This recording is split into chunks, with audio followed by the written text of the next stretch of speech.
523 calon jamaah haji di Aceh Utara menjalani vaksinasi COVID-19 dosis kedua di Rumah Sakit Cut Mutia. Para calon haji yang umumnya telah berusia lanjut ini sebelumnya telah menjalani vaksinasi tahap pertama pada 28 hari sebelumnya sebagai salah satu syarat keberangkatan ibadah haji tahun ini.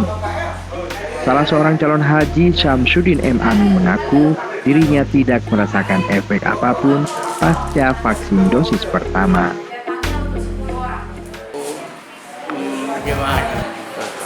Jadi tahap kedua atau? Tahap kedua orangnya. Pada tahap pertama sesudah divaksin ada gejala yang timbul? Enggak ada. Perasaan sama aja. Perasaan biasa saja.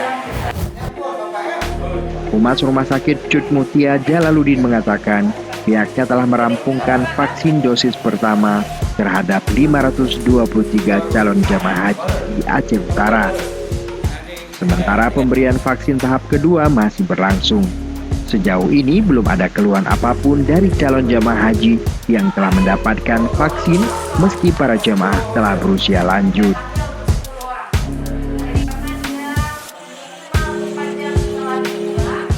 Alhamdulillah dari vaksin pertama sampai vaksin yang kedua hari ini berlangsung kedua, satu orang pun yang ada gejala, yang ada kita rawat.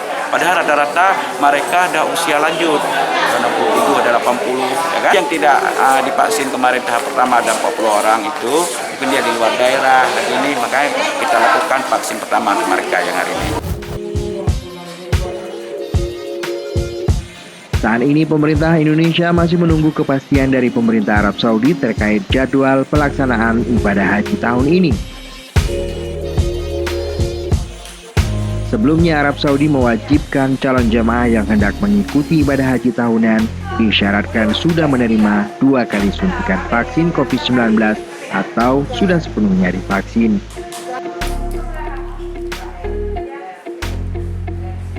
Menteri Kesehatan Arab Saudi Taufik Al-Rabiah mengatakan vaksin menjadi syarat wajib bagi setiap jamaah yang berencana mengikuti ibadah haji.